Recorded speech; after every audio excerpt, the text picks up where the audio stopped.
예, 여러분들 안녕하세요. 자, 이어서 하겠습니다. 여러분들 저기 16페이지 보시면 통상 우편물 있고요. 그 다음에 저기 그 18페이지 보시면 소포 우편물 있죠. 자, 여러분들 자 일단 통상 우편물의 그 개념의 범주에 들어가는 것들 좀 구분하셔야 되겠습니다. 그래서 정리를 잘 하셔야 되는데, 자, 통상 우편물에는 자, 세 가지가 들어갑니다. 자, 서신 등의 의사 전달물, 그 다음에 통화, 그리고 소형 포장 우편물.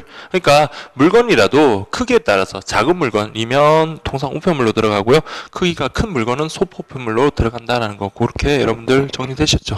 이제 그것과 관련해 가지고 이제 2번 보시면 규격해 가지고 우편물의 요건 했는데, 특히 여기 보시면 봉투하고 엽서가 있습니다. 그래서 보시면 봉투에 넣어 봉함하거나 포장하여 발송하는 우편물 구경 요건이라고 되어 있는데, 예전에는 여러분들 이거 크기 뭐 센치가 몇 센치인지 이런 거는 그렇게 중요한 것 같지는 않았는데, 물론 중요했죠. 근데 출제는 한 번도 된 적이 없습니다. 근데 다만 그 재작년 시험에서 여러분들 통상 우편물, 소포 우편물 관련해 가지고 표가 그대로 나왔잖아요. 그러니까 수치를 정확하게 암기를 하시는 분들, 그분들이나 맞출 수 있는 그런 문제였거든요. 그래서 저도 이제 그때 시험장에서 보니까 그 문제가 나왔을 때 좀 당황스럽긴 했어요. 근데 다행히 그때 이제 우리가 소형 포장 우편물하고 소포 우편물, 그 다음에 뭐 원통형이라든지 그런 것과 관련해서 여러 가지 뭐 케이스 문제를 같이 풀다 보니까 뭐 그렇게 어렵지 않게 풀기는 했는데, 와, 문제가 책 교재 그대로 여러분들이 나오기도 하더라고요. 그래서 우리는 자, 지금 여러분들은 자 그 내용들 뿐만 아니라 여기 나오는 수치들도 좀 꼭 알아야 되는 것들은 다 철저하게 암기를 하셔야 됩니다. 그래서 이 부분에 대해서는 특히 우편 파트는 양이 적잖아요. 근데 이제 9문제를 출제를 하려다 보니까 어디서 나올지를 모릅니다. 그래서 여러분들이 이걸 설마 외워야 돼 라고 생각할 수 있겠지만, 실제 이제 다행히 제가 지난주에 그 실강 수업 랑 다른 좀 문제풀이 수업을 실강 수업을 했을 때 이 부분을 같이 이제 암기를 해보니까 다 금방 하시더라고요. 그래서 그 수업 시간 중에도 암기가 되셨으니까 지금 강의를 들으시는 분들도 직접 이제 몇 번 써보시든지 아니면 말로도 몇 번 읊어가지고 요 반드시 여러분 암기할 수 있도록 그렇게 했으면 좋겠습니다. 자, 우리 뭐 어렵게 생각하지 마시고 봉투가 있고요. 그 다음에 엽서가 있다. 자, 봉투 같은 경우는 자, 가로가 있고 세로가 있고, 그 다음에 두께 여기 있고요. 그 다음 엽서 같은 경우는 가로가 있고, 가로가 있고 세로가 있고, 엽서는 두께는 큰 의미는 없겠죠. 그래서 두께는 없습니다.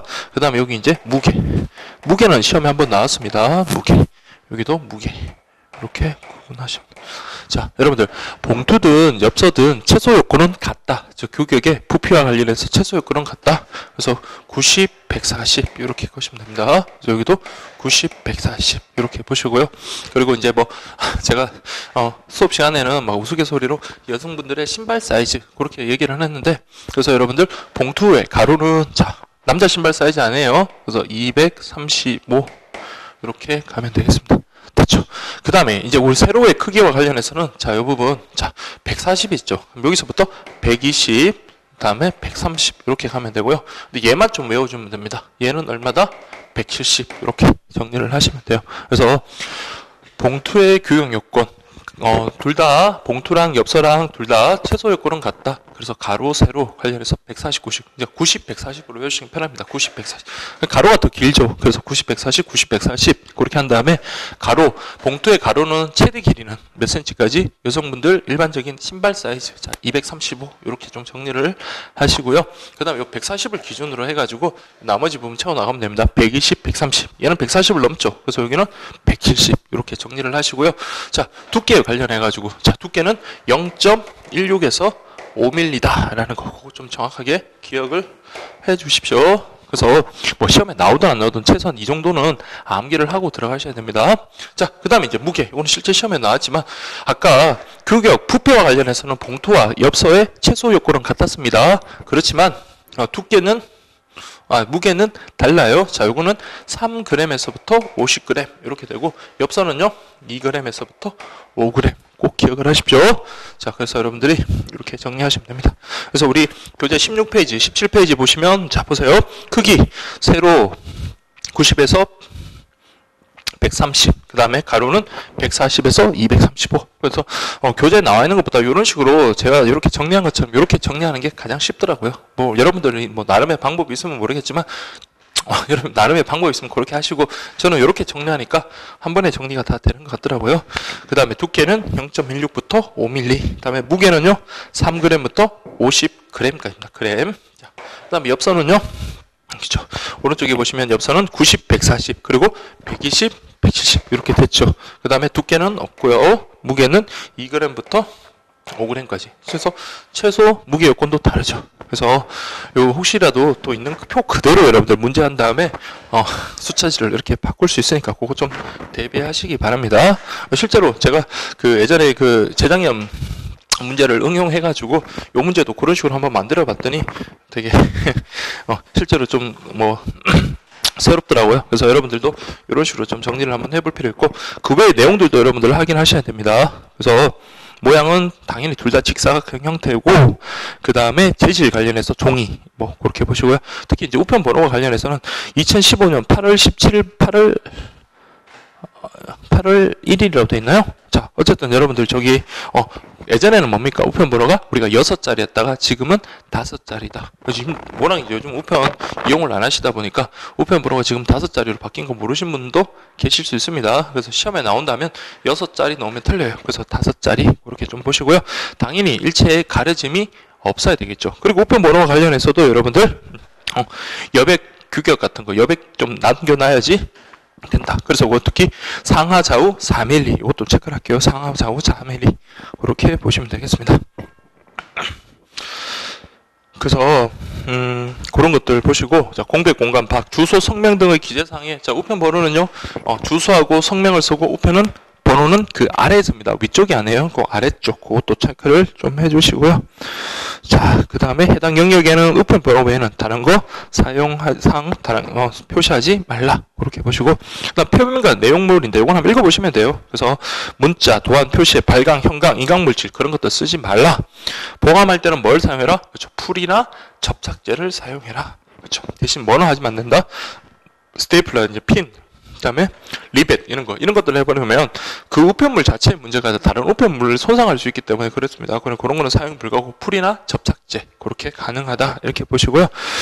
그 다음에 튀어나온 것 이런 거 있으면 도드라진 거 그런 거 있으면 안 돼요. 다만 예외적으로 점자 기록은 가능하다라는 것까지 저렇게 정리를 해주시기 바랍니다. 이해되시겠죠? 원래는 우편물에 뭐가 도드라지거나 튀어나오면 안 돼요. 그렇지만 점자 기록만큼은 허용한다 그렇게 정리를 하시면 되고 그 다음에 엽서 같은 경우는 내용 같으니까 그렇게 여러분들 좀 확인하시고요. 그 다음에 기계 처리를 위한 공백 공간이라고 되어 있는데 그건 뭐 엽서나 우편이랑 같긴 한데 그래서 기계 처리를 위해서 이 공간을 갖다가 비워두라라는 그런 내용입니다. 자, 그 다음에 여러분들 사제 엽서의 규격 요건 해가지고 우정사업본부에서 발행하는 아까 우리 봤던 우편 엽서의 규격 요건에 부합해야 된다. 근데 밑에 보시면 건장 요건이라고 되어 있습니다. 그래서 이 부분 이것도 별거 아닌 것 같지만 그래도 여러분들 자 우편 파트는 다 꼼꼼하게 보셔야 돼요. 그래서 그 요약집을 이거 제가 그 정리를 하면서 원래 요약집이라는 게 뭡니까? 핵심만 이렇게 집어넣어야 되잖아요. 근데 그래서 가급적이면 저도 이제 보기 좋게 내용을 갖다가 좀 편집을 하고 그리고 여러분들 어떻게 하면 좀 도움이 될까 이런 생각을 하면서 만들기는 했습니다. 근데 다만 중요한 것 핵심 원주의 키워드만 이렇게 넣다 보면 실제 시험에서는 오히려 뭡니까?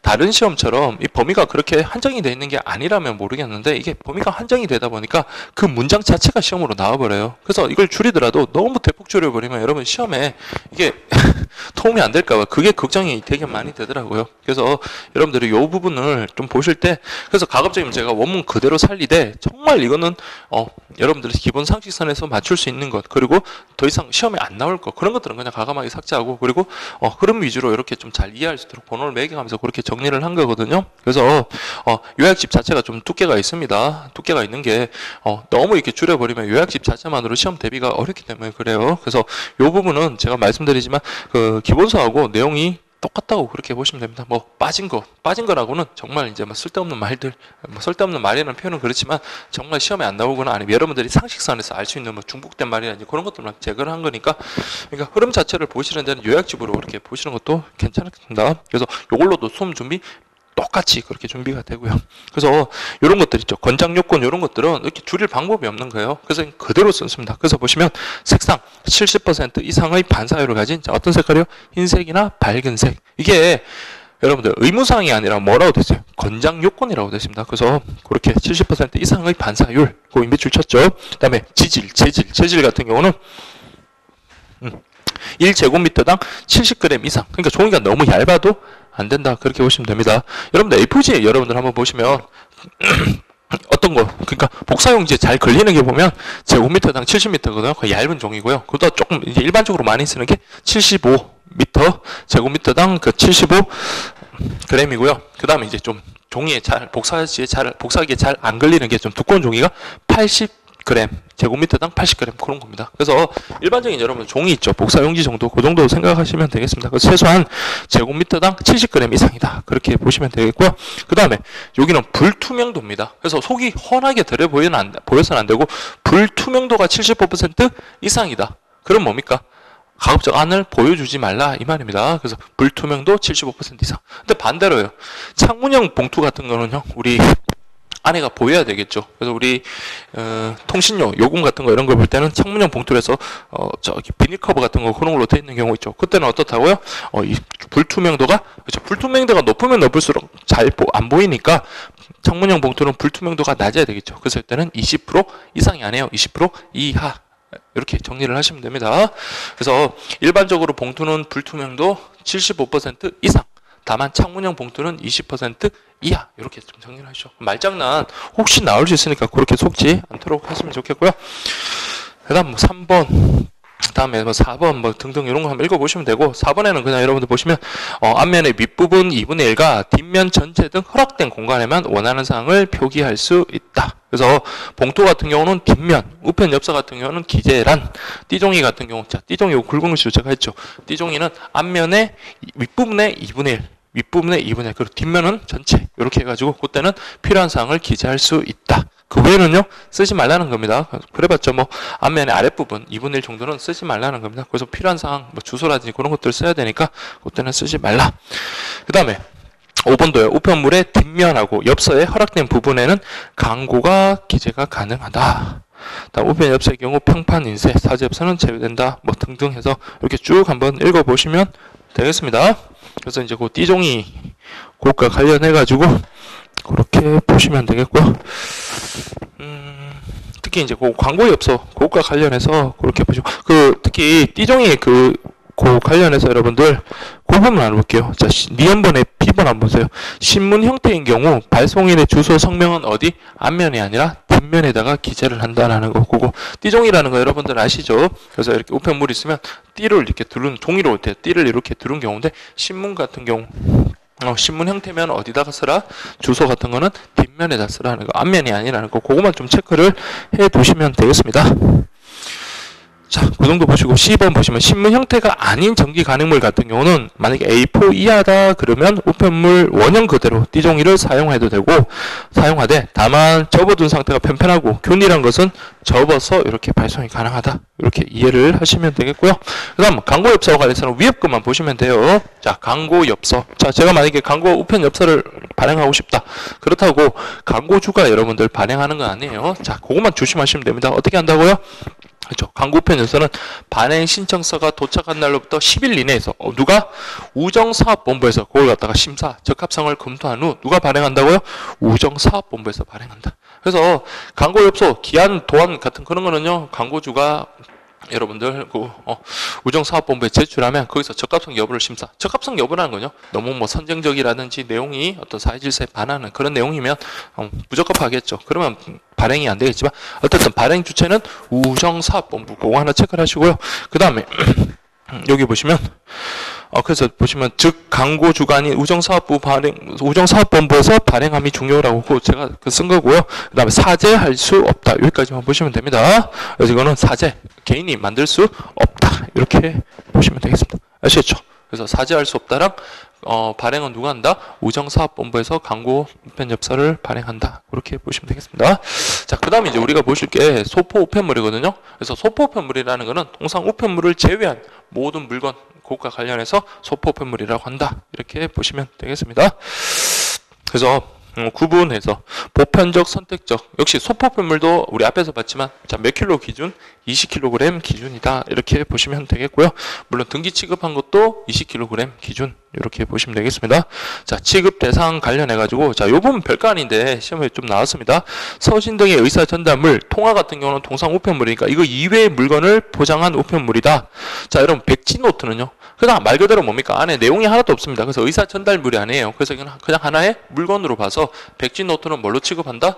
소포로 취급한다. 그 표현 좀 기억하시고요. 그러면 통상 우편물하고 소형 포장 우편물과 소포 우편물을 나누는 기준은요.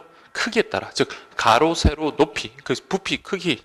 그래서 부피란 말은 틀렸고요. 크기가 원래 맞겠죠. 가로, 세로, 높이를 더한 값이 35cm 이하다. 그러면 통상 우편물, 소형 포장 우편물에서 통상 우편물로 들어가고요.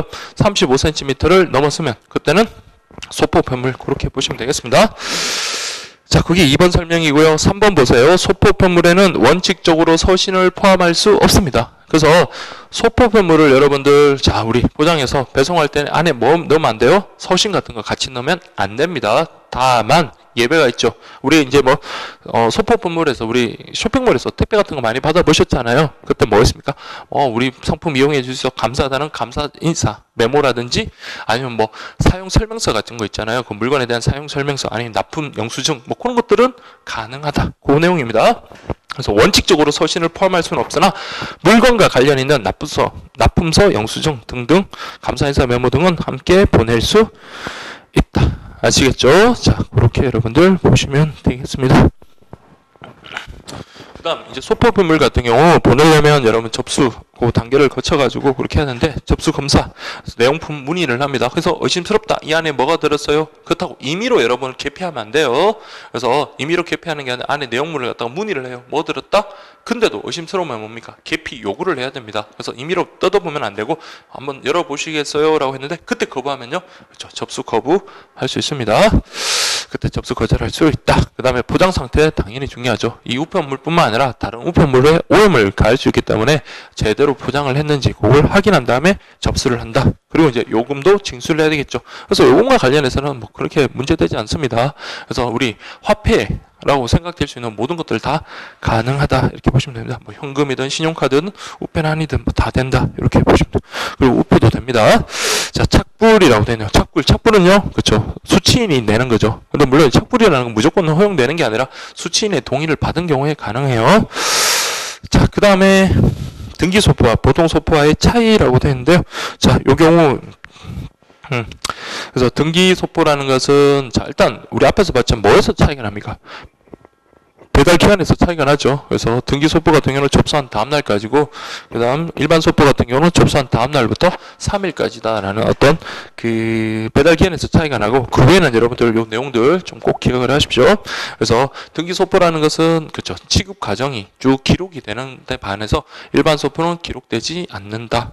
근데 영수증을 교부하는 거 요거는 똑같습니다. 그래서 그 부분은 동일하다. 그다음 요금 납부 방법도 다 똑같습니다. 다만 우표와 관련해서 요즘은 거의 여러분들 그냥 그 우표 납부 방법을 하는데, 그래도 우리 교재에 나와 있는 대로 자, 등기는 어떻게 한다고요? 우표를 납부 직접 준내주는 거고, 일반 소포 같은 경우는 우표를 거기 붙이는다. 그래서 등납 일첩 이렇게 좀 정리하시면 되겠습니다. 등납 일첩 그렇게 좀 보시고요.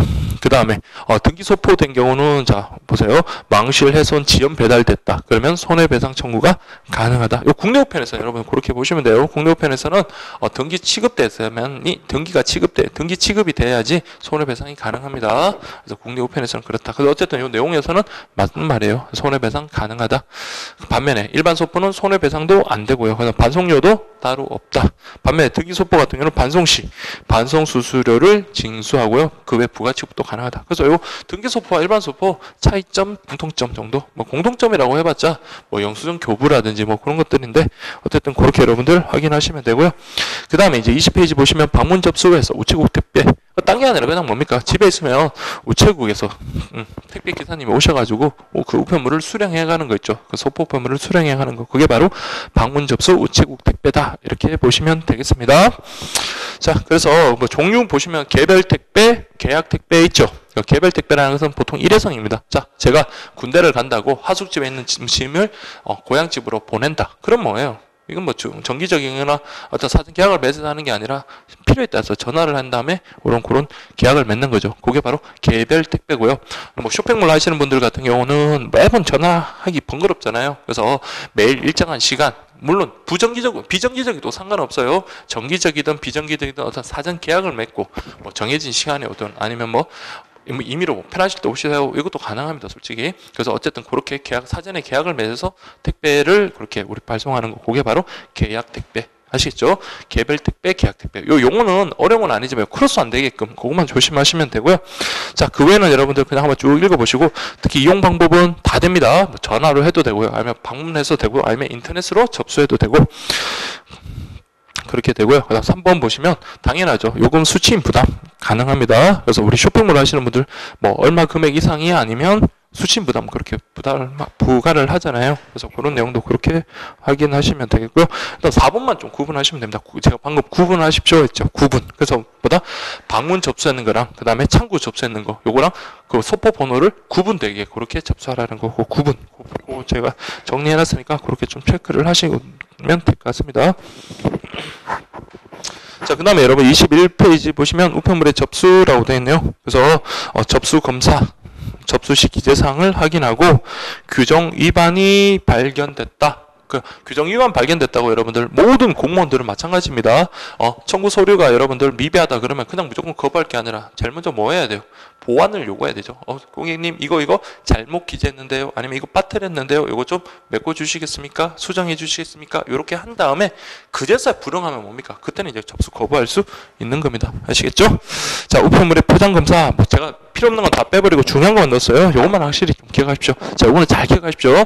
그래서 독곡물 생병원체 자 우리 우편물 접수 가능합니다. 다만 어떻게 해요? 발송인의 자격과 성명을 합니다. 수취는 아니고 발송인의 자격과 성명이고요. 발송인과 수취인 둘 다 아닙니다. 발송인의 자격과 성명을 반드시 기재하면 그리고 포장을 갖다가 용기 안 새도록 그렇게 잘 포장을 했는지 확인하면 뭡니까? 접수가 가능하다. 그렇지만 두 가지 이상의 독곡물은요. 그렇죠. 이거는 별개예요. 이거는 함께 두 가지 이상의 독곡물을 섞으면 위험합니다. 그래서 그때는 접수를 거절해야 돼요. 그래서 혹시 이 안에 내용물이 두 가지 이상의 독곡물이 섞여 있는 건 아닌지 그거 좀 구분하셔야 돼요. 그래서 한 가지의 독곡물이면 발송인의 자격과 성명 이렇게 기재한 다음에 접수가 가능합니다. 물론 포장도 잘 용기에 잘 닦여져 있는지 그런 것들을 봐야 되겠지만 자 접수 가능하지만 두 가지 이상의 독곡물 같은 경우는 접수를 거부한다라는 거 그걸 좀 보십시오. 자 그 다음에 네, 21페이지하고 22페이지 보시면 그 우편물의 제한, 부피, 그다음에 무게 이렇게 나와 있죠. 그래서 여러분들 통상 우편물, 소포편물 그것과 관련해서 자 아까 잠깐 말씀드렸다시피 2016년도에 요 표가 그대로 나왔어요. 요 표 그대로 나와가지고 숫자만 잠깐 살짝 바꿔가지고 다음 중 틀린 것인지 옳은 것인지 어쨌든 그 기억, 니은, 티끌, 리을 해가지고 여러분은 그 두 개를 갖다 선택하는 거였는데 자 그래서 아까 요거 공부를 했듯이 요 표도 여러분들이 또 나왔지만은 케이스로 나올 수 있고 아니면 또 그대로 한번 또 지문 하나짜리로 나올 수 있으니까 여러분들이 좀 정리를 하십시오. 자 그래서 네, 통상 우편물 관련해서는 통상 우편물은 여러분들 두 가지로 구분해야 돼요. 아까 통상 우편물은 서신 등 의사 전달물 통화, 그다음에 소형 포장 우편물이 있다 그랬죠. 그래서 서신 등 의사 전달물과 통화는 별개로 보고요. 그 다음 통상 우편물 별개로 봅니다. 가장 중요한 거는 여러분들 통상 우편물과 소포 우편물을 구분하는 기준은요. 가로, 세로, 높이, 합이 35다라는 거 그거 여러분들 좀 확인하시면 되겠습니다.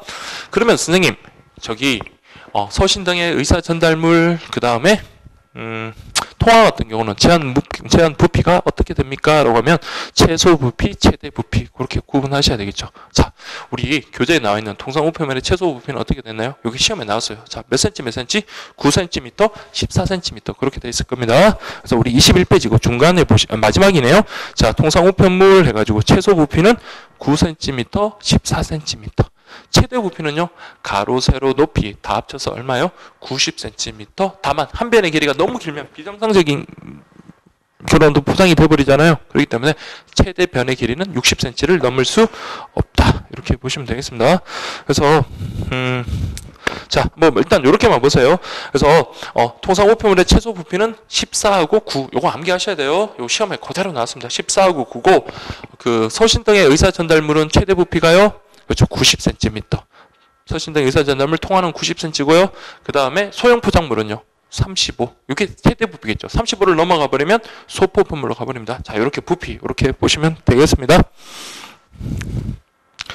자, 그 다음에 여러분들 저기 보실 게 그 원통형 한번 보세요. 자, 원통형이라고 되어 있네요. 원통. 그 원기둥이라고 생각하시면 되겠죠. 원통형 그러면. 자, 이렇게 되어 있으면 자, 요거의 길이를 재는 기준은 어떻게 한다고요? 지름. 반지름이 아니에요. 지름. 그 다음에 얘도 뭐예요? 지름. 지름이죠. 원에서 가장 긴 변, 원의 중심을 지나는 길이잖아요. 그래서 요거 지름의 2배. 와, 그 다음에 요걸 길이라고 한다면 지름의 2배에다가 길이를 더한 값입니다. 그래서 우리 통상 우편물의 최대는 얼마라고요? 그렇죠. 요 서신등의 의사전달물과 통화는 1m입니다. 그래서 꼭 기억을 하십시오. 그래서 2번 보시면 원통형은 지름의 2배와 길이를 합하여 1m가 최대 부피다. 이해되시겠어요? 반면에 소형 포장물은요, 이것도 마찬가지입니다. 35로 가면 돼요. 그래서 원통형은 지름의 2배와 길이를 합하여 35. 그러니까 이게 처음 공부하실 때는 진짜 안 외워질 겁니다. 근데 저는 또 이제 뭐 계속 강의를 하고 계속 뭐 교재 작업도 하고 뭐 문제도 만들고 이러다 보니까 나름의 이제 좀 노하우가 생기는지 좀 암기가 탁 되더라고요. 그래서 뭐 시간이 지나도 이제 조금 추론, 제가 공부했던 방식으로 조금만 추론하니까 시험장에서도 기억이 나고, 그리고 지금도 뭐 어디서나 이렇게 누가 질문을 하더라도 기억이 나더라고요. 그래서 여러분들은 뭐 다른 과목도 공부를 하셔야 되니까 그렇게 하긴 힘들더라도 뭐 정 자신이 없으면 여러분들 요거 살짝 미뤄두시고 시험 치기 직전에라도 반드시 암기할 수 있게끔 조금 연습을 좀 해두십시오. 그리고 난 다음에 다른 과목 공부하다가 막판 정리 때라도 그렇게 하시면 되겠습니다. 아시겠죠? 그래서 통상 우편물 같은 경우는 최소 부피가 14,9, 서신등 의사전달물, 그 다음 통화 같은 경우는 최대 부피가요 90cm, 소형 포장물의 최대 부피는 35cm, 원통형 같은 경우는요, 그쵸, 1m, 그 다음 35cm 이렇게 구분하시면 되겠습니다. 자, 그렇게 보시고요. 반면에 자, 소포품물 한번 볼게요. 자, 소포품물 같은 경우는 최소 부피는 되게 쉽죠. 아까 소형 포장 우편물의 최대 부피인 35, 요걸 넘었으면 되겠죠. 그래서 35, 요게 바로 최소 부피다 이렇게 보시면 됩니다. 그래서 가로 세로 높이 3배를 합하여 35. 다만 요것 좀 단서 보세요. 35지만 자, 최소 어떻게 된다? 가로는 17, 세로는 12cm 이상이 돼야 된다 이렇게 보시면 되겠습니다. 그래서 가로 17, 그 다음에 세로 12에서 29cm, 가로 세로 이렇게 돼야지 된다라는 거 그렇게 보시고요. 그 다음에 이제 최대 부피, 이것도 시험에 나왔습니다. 그래서 최대 부피는 그때 100으로 나왔나요? 하여튼 자, 요거 최대 부피는 160이고요. 그리고 최대 가장 긴 변의 길이는 1m를 초과할 수 없다. 그렇게 보시면 되겠습니다. 자. 그걸 갖다 제가 좀 빠뜨렸네요. 그래서, 뭐 있네요. 다만, 어느 변이나 1m를 초과할 수 없다. 이렇게 보시면 되겠습니다. 자, 원통형 같은 경우는 아까, 소형 포장 우편물의 최대 원통형은 뭐냐? 지름의 길이의 2배에다가 길이를 더한 것이 35 이상이 35까지가 최대였죠. 그럼 이거는 35를 넘어야 된다. 이렇게 보시면 되겠습니다.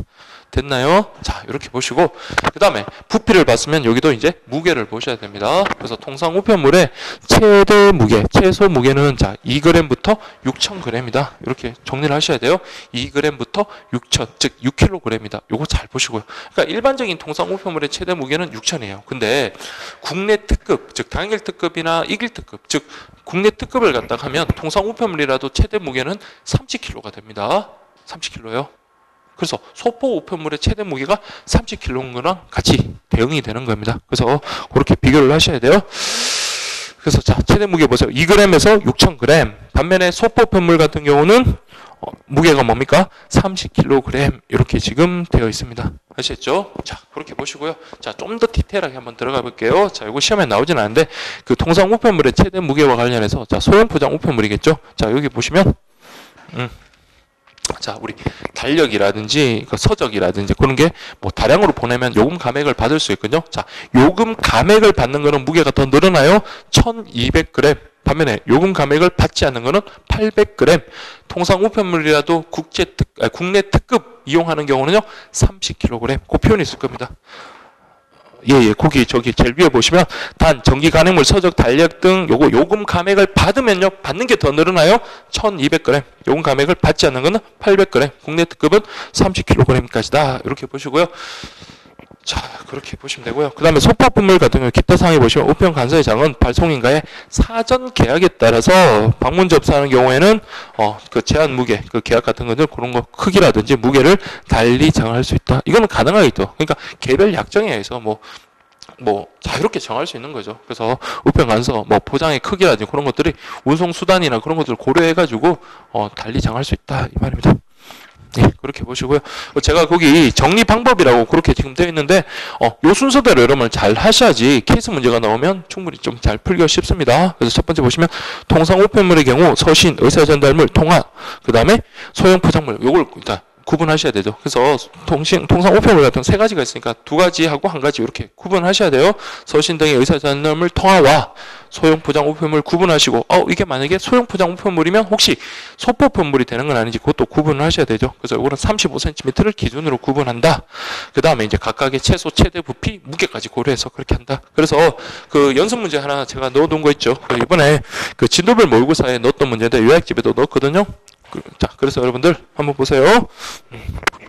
유명 가수 홍길동의 열렬팬인 길순이가 길동에게 자 이게 제가 원래는 저기 영자라고 했다가 좀 그래가지고 길순이라고 했는데 자 그래서 길순이가 길동에게 가로 90, 세로 40, 높이 20cm인 포장 박스에 자신이 담근 배추김치 한 박스 15kg을 보내려고 한다.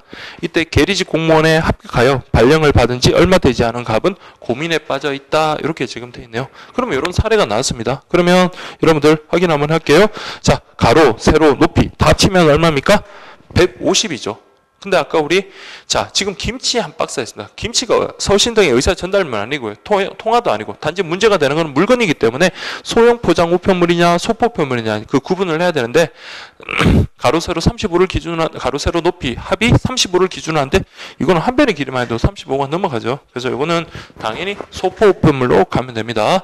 다만 소포 우편물 같은 경우는 최대 그 부피 제한이 있잖아요. 가로 세로 높이 합이 160이다. 최대 가장 긴 변의 길이는 1m를 초과할 수 없다 그랬죠. 그럼 보세요. 자, 90, 40, 20 이렇게 돼 있으니까 이거는 150이잖아요. 그렇기 때문에 이거 160을 초과하지 않고요. 최대 변의 길이도 초과하지 않는다. 그러면 소포 우편물로 접수 가능하다. 다만 이제 무게가 문제되네요. 우리 무게는 몇 킬로까지? 30kg까지라고 했으니까 이 무게가 한 박스가 15kg 했으니까요. 접수가 가능하다. 다만 이제 문제는 김치라는 겁니다. 김치라는 거는 그렇죠. 이게 뭐 포장이 잘못되거나 그래버리면 뭐 그 김치 뭐 버리는 것뿐만 아니라 그 주변 우편물 다 상하게 되잖아요. 다 오염이 되고 그러니까 그런 것들 내용 관련해서 보시면 돼요. 그래서 1번 보세요. 가로 세로 높이 합이 150이어서 소포 우편물의 최대 부피는 부합하나 최대 무게 초과 이거 틀렸죠. 그래서 김치를 두 군데로 나눠 포장하라고 친절하게 안내한다. 당연히 틀린 거고요. 2번 김치와 같이 냄새나는 물건은 정중하게 접수를 거절한다. 그냥 이거는 그냥 장난삼아 그냥 넣어본 겁니다. 김치와 같이 냄새나는 그런 우편물도 뭡니까? 그렇죠. 포장만 잘한다면 접수가 가능하다. 뭐 아까 우리 앞에서 봤던 독국물을 2개 섞은 거 그런 게 아니잖아요. 그래서 이것도 가능하고요. 접수를 거절하는 게 아니라 접수 가능하고요. 3번 소포 우편물의 최대 부피, 최대 중량 모두 한도 내에 들기 때문에 접수를 하되 그렇죠. 김치와 같은 냄새나는 물건에 대해서는 튼튼한 용기에 넣어서 새지 않도록 포장했는지 그런 것을 철저하게 포장 검사를 한다. 이게 정답이겠네요. 자, 그렇게 보시면 되고 4번은 가로 세로 높이 합이 150cm여서 소포품물의 최대 부피 내에 해당하지만 한 변의 길이가 90이다. 이건 1m를 초과하지 않으면 되니까 그렇죠. 이거는 잘못된 설명입니다. 그래서 이거 정답은 3번 이렇게 가면 돼요. 자, 그 다음에 여러분 24페이지 보시면 국내 우편물에 부가 서비스해서 등기 취급됐는데, 자, 우리 이제 지금부터는 계속 등기 취급됐던 그런 그 우편물에 대해서 공부를 할 겁니다. 그래서 등기 취급된 거, 그러면 요거는 이제 배달 기한하고도 연결 그렇게 시키고요. 그 다음에 배달 기한, 자, 도가했다. 그럴 때는 손해배상하고도 연결시키고, 뭐, 그렇게까지 아직까지 출제된 적은 없지만, 제가 만약에 출제자라면 앞으로 시험은 그렇게 내겠습니다. 그래야지 여러분들이 뭐 시험 며칠 앞두고 담기훈이 암기해가지고 뭐 합격하고 그런 이제 되면 안 되겠죠. 뭐 그렇게 돼야 되나요? 자, 어쨌든 뭐 한국사하고 뭐 다른 과목들이 이제 뭐 컴퓨터 같은 그게 부담이 되니까 여기서는 뭐 쉬어가야 되는 수도 있겠지만, 근데 공무원 시험이라는 게 제가 이제 쭉 이제 훑어보니까 2000년 초반 초반, 중반까지만 해도 지문이 되게 짧았습니다. 그래서 되게 단순한 진짜 암기식 지문이었다면 요즘 공무원 시험은 안 그렇거든요. 그래서 뭐 법학 과목이라든지 뭐 사회라든지 뭐 타 과목들 봐도 지문 자체가 상당히 길어지고 점점 여러분들 뭐 변별력을 높이기 위해서 그렇게 자꾸 그런 식으로 변형되더라고요. 그래서 지금 개별식 우편 검형상식도 계속 지금 초창기의 문제들은 되게 짧게 그렇게 나왔다면 앞으로는 이제는 뭡니까 종합적으로 그렇게 물어볼 수 있고 그게 바로 올해가 될 수도 있고 뭐 내년이 될 수 있고 내후년이 될 수는 있습니다. 그래서 좀 연계 비슷한 것들은 공부를 하면서 그런 것들을 여러분들이 아 이게 요렇게 됐으니까 연계가 요렇게 되는구나 이렇게 생각을 하시면서 공부하는 게 중요한 거예요. 그렇게 해야지 기억에도 오래 남고 그 다음에 정확하게 뭐 어떻게 꼬아내더라도 여러분들이 틀리지 않습니다. 자, 그래서 여러분들 보시면 등기 취급, 우리 아까부터 잠깐 봤지만 기록을 하는 겁니다. 접수 과정부터 배달까지의 그 과정을 기록하는 것. 그리고 등기 취급된 우편물만이 손해배상이 될 수 있다. 근데 이게 기존의 표현인데 제가 요거는 수정은 안 했는데 여러분들 그 국제우편 관련해서는 그냥 국제소포 요것도 여러분들 손해배상이 될 수가 있거든요. 그래서 요거는 국내우편에 한해서 그렇습니다. 물론 이제 그 표현이 틀린 건 아닌데 어쨌든 등기 취급되면 뭡니까? 당연히 손해배상이 되고요. 그 다음에 등기 취급이 안 됐더라도 국제우편 같은 경우는 일정한 경우에 손해배상이 대상이 될 수가 있습니다. 그래서 어쨌든 요 등기 취급된 우편물 손해배상이 대상이 될 수 있다. 다만 이제 특수 취급 같은 거 하려면 등기 취급이 전제가 돼야 된다. 그 다음에 등기 취급도요. 그쵸.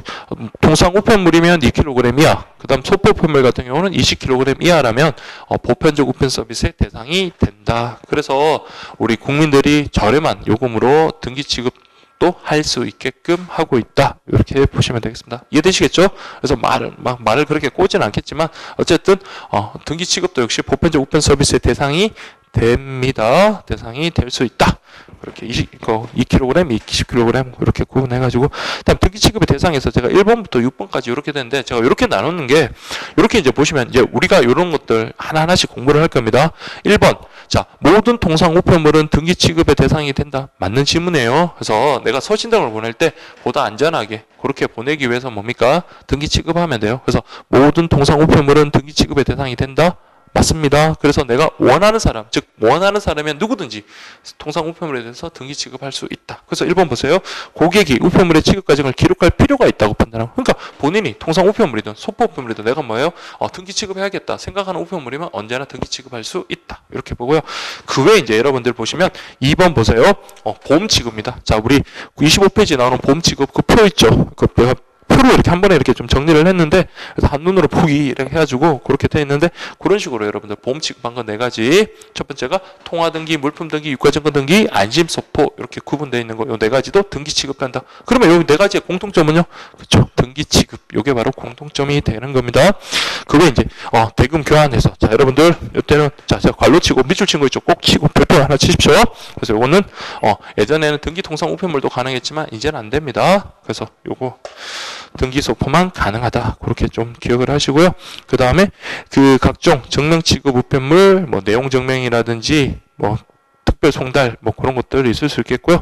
그 다음에 국내 특급, 당일 특급, 이길 특급 그 밖의 특별 송달은 이쪽으로 오네요. 특별 송달, 민원 우편. 그래서 민원 우편 하면 여러분들 기억나세요? 자, 다른 일반 우편물하고 동일하게 처리된다? 아니에요. 다른 일반 우편물보다 신속하게 처리된다. 그렇게 가야 되죠. 그래서 무슨 특급이다? 자, 이길 특급이다. 이렇게 정리를 하시면 되겠습니다. 자, 그 다음에 이제 계약 등기 우편 제도 해가지고, 자, 등기 취급, 등기 제도니까 계약 등기. 그러니까 요거 등기 취급 전제, 사전 계약을 맺어서 그 배달 결과를 발송인에게 전자적인 방법으로 알려주는 서비스 해서 일반형, 맞춤형 요거 구분하시면 돼요. 그래서 취급 대상 해가지고 요금 기준으로 한다. 그러면 통상 우편 요금의 10배 하면 일반형, 그 다음에 10배를 초과하면 맞춤형 되고요. 그 다음에 이제 발송 물량에 따라서 자 이거 중요합니다. 자, 한 번에 500통 월 만통 그거 기억하십시오. 그래서 1회에 500통 이상이고 월 만통 이상인 등기 통상 우편물 이때는 두 요건을 모두 만족해야 됩니다. 이해되시겠어요? 그래서 등기 취급이니까 등기 통상 우편물. 그래서 계약 등기 우편 제도는 여러분 당연히 이거는 통상 우편물이죠. 그래서 이 경우는 그 일반형 같은 경우는 한 번에 500통 이상 and OR이 아니에요. and 월 만통 이렇게 되고요. 다 무슨 요금 체계를 따른다고요? 요거는 무게 요금 체계를 따릅니다. 무게 요금 체계. 반면에 맞춤량 같은 경우는 1회 및 월 발송 물량의 제한이었고요. 요거는 무게 요금이 아닌 표준 요금 체계. 그래서 요거는 여러분들이 뭐 내용 나오면 여러분들 잘 안 헷갈리도록 섞이지 않도록 여러분 잘 정리를 하셔야 돼요. 계약 등기 우편 관련해서 일반형, 표준형, 맞춤형, 죄송합니다. 일반형, 맞춤형 이렇게 나누고요. 그다음 우편 요금 기준으로 10배를 갖다가 기준으로 10배 이하면 일반형, 10배 초과하면 표준형이고요. 최소 표준형이라 맞춤형이고요. 그다음에 발송 물량과 관련해서 1회 500통, 월 만통 이상 등기 통상 우편물에 대해서는 일반형, 발송 물량이 제한이 없는 것은 맞춤형, 그다음 무게 요금을 따르는 것은 일반형, 그다음 표준 요금을 따르는 것은 맞춤형 이렇게 정리하시면 됩니다. 자, 그 다음에 이제 보험 취급 관련해서, 자, 제가 이거는 한눈에 보는 게 좋습니다. 그리고 뭐 한눈에 안 보더라도 여러분들이 잘 정리하실 거라고 생각이 돼요. 그래서 이 표를 갖다가, 자, 이렇게 한번 확인하시면 됩니다. 그래서 제가 재작년에 이걸 갖다가 A4 잔장에다 이렇게 정리해서 그 수험생 여러분들한테 나눠드렸었는데, 이번에는 뭐 그렇게 안 하고 그냥 요약집에만 그냥 집어넣습니다. 그래서 여기 뭐, 특별히 뭐 이건 정리하실 필요는 없어요. 다만 이제 그래도 뭐 빠르게 볼 수 있으니까 여러분들 비교하면서, 자, 보세요. 통화, 물품, 유가, 증권, 안심서포. 이번에 이제 새로 들어온 게 목차 자체가 보험통상. 그래서 예전에 이제 물품 등기가 도대체 뭐예요? 안심서포가 뭐예요? 해가지고 왜 같은 물건을 이렇게 물품 등기에 보내고 뭐 안심서포에 보냈냐? 막 이렇게 해가지고 교재 자체가 좀 헷갈리게 써 있기도 했지만 그 질문을 가장 많이 했었는데, 자, 그냥 우리 소형 포장 우편물 같은 경우는 통상 우편물이죠. 그런 물품 등기의 대상이 되고 큰 물건은 안심서포의 대상이 된다. 이렇게 정리를 하시면 됩니다. 그러면요, 기금속이나 뭐 금은 반지, 기금속 같은 뭐 귀걸이 같은 거 이런 것들은요 좀 물품 등기 대상이 되는 게 부피가 작잖아요. 그래서 그렇게 정리를 하시면 되겠습니다. 자, 그래서 통화 등기는요, 자, 이게 중요합니다. 현금을 그러니까 직접 배달해주는 서비스다. 이렇게 보셔요. 그래서 그 매출 신고 위주로 확인하시면 되겠습니다. 그래서 그 개념 그렇게 잡아주시고요. 물품 등기는요, 그렇죠. 부피가 작은 그런 뭐 가치 있는 물건이라든지. 근데 객관적으로 가치가 없어도 상관없어요. 개인적으로, 주관적으로 가치가 있으면 됩니다. 그래서 선생님께서, 제가 어릴 때 정말로 존경했던 선생님께서 기프트 카드 주셨어요. 주자마자 제가 게임 그 뭐 접속해가지고 그 기프트 카드를 사용했어요. 그럼 지금은 그냥 쓰레기에 불과하지만 그게 이제 선생님과의 추억이 남아있기 때문에 그것을 좀 귀중하게 다뤄야 됐다 생각하면 뭡니까?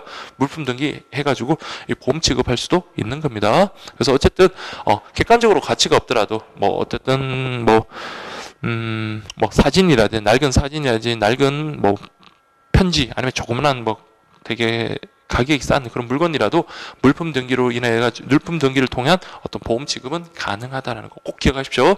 그래서 여기는 사기보험이라는 게 없어요. 근데 이제 국제우편 쪽으로 가면 여러분 어떻습니까? 객관적 가치의 어떤 보험 가액을 써야 되는데 그걸 갖다가 초과했다. 그러면 이제 사기보험 돼가지고, 사기보험인 경우는 뭐의 대상, 자, 사기. 요거는 손해배상의 대상이 되지 않습니다. 그렇게 연결을 쭉 하셔야 돼요. 교재마다 조금씩 써 있다 보니까 그렇게 잘 연결이 안 되시는데, 그렇게 여러분들 비교를 하시면서 정리를 하셔야 됩니다. 그래서 물품 등기는 자꾸 핵심은 뭐라고요?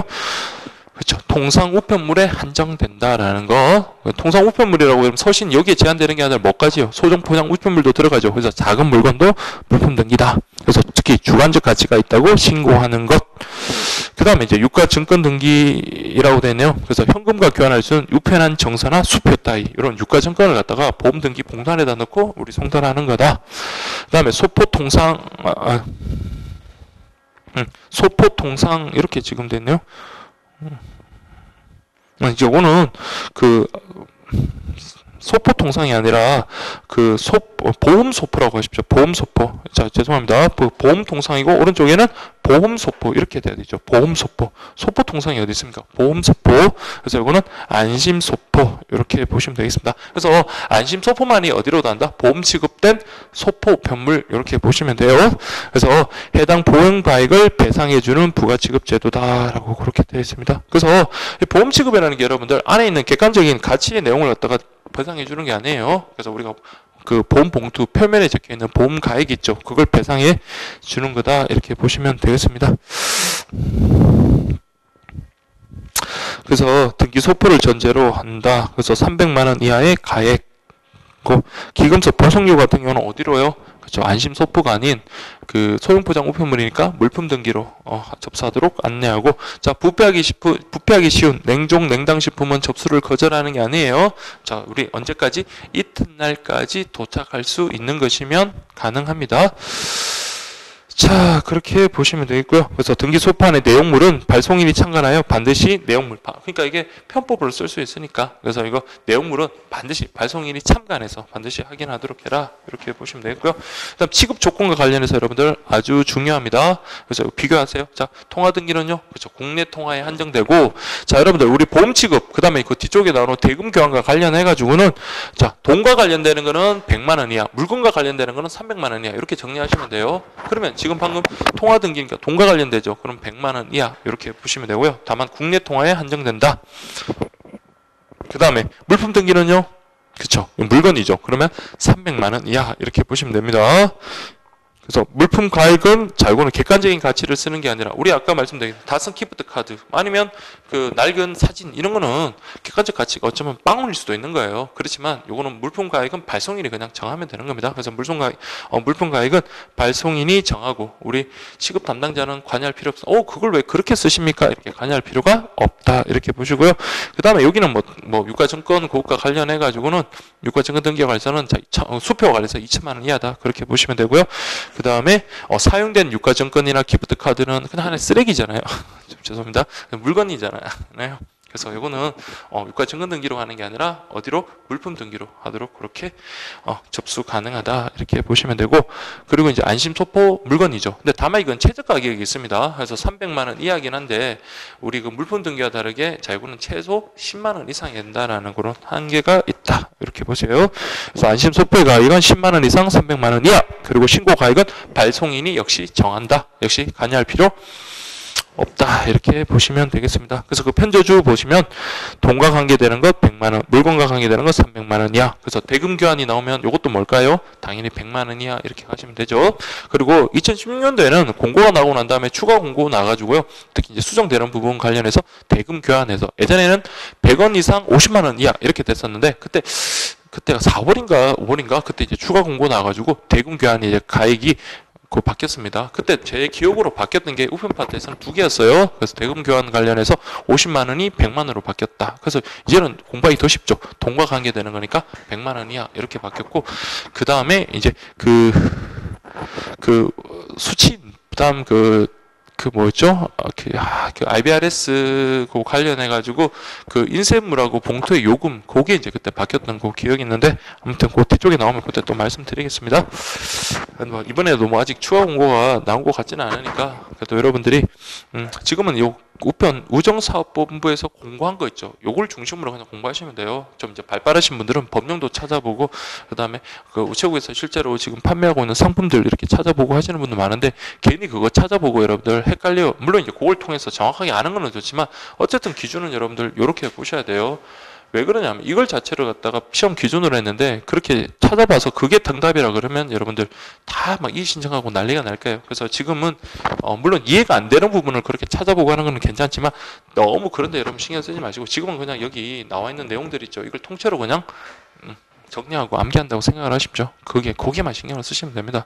그래서 제가 가끔은 이제 보면 시험 직전에도 보면 시험 범위 시험이랑 나올 것 같지 않은 걸 막 정말 장황하게 질문하시는 분들이 되게 많아요. 근데 그런 경우는 좀 제 개인적인 생각은 좀 안타까울 때가 많더라고요. 그래서 이 부분에 대해서는 여러분 일단 교재를 위주로 해가지고 그렇게 하시되, 근데 교재는 뭐 아무래도 뭐 문제를 통해서 이렇게 정리를 하시든지 아니면 계속 해독수를 넣어서 정리하시는 건 좋은데, 너무 꼼꼼하게 읽으면서 여러분들 그 정독을 해가지고 뭐 한 7월 초쯤에 여러분 이래도 끝났다 이러면 큰일 나는 거예요. 그래서 좀 가급적이면 좀 강약 조절해서 빠르게 그렇게 볼 수 있도록 하겠습니다. 자, 그 다음에 이제 내용 증명, 그 다음에 배달 증명이 있는데, 자, 보세요. 내용 증명이라는 것은, 자, 요거는 제가 막 수업 시간에 늘 강조드리지만, 그냥 일방적으로 제가 우편 간서를 이용해서 내 주장을 갖다가 나중에 공적으로 확인해줘요. 그러니까 이 주장이 옳고 그런 게 아니라, 내가 이런 언제, 어떤 내용의 문서를 보냈다라는 것을 그냥 우편 간서에서 증명해 주는 겁니다. 자, 이게 좋은 점은요. 그렇죠. 내가 저 사람한테 돈을 받을 건데 내용 증명을 받으면서 수취인에게 어떤 심적 그런 압박감 이런 걸 줄 수가 있잖아요. 우리는 뭐 법원에서 무슨 문서를 하나 날라오거나 뭐 최국에서 이런 관련되는 내용 문서 하나, 내용 증명 하나 받으면 심장이 벌렁벌렁합니다. 그래서 그럼 돈 갚을 게 있으면 내가 이러다가 잘못되는 거 아니야 이러면서 채무자가 한테 변제를 이렇게 촉구할 수도 있고요.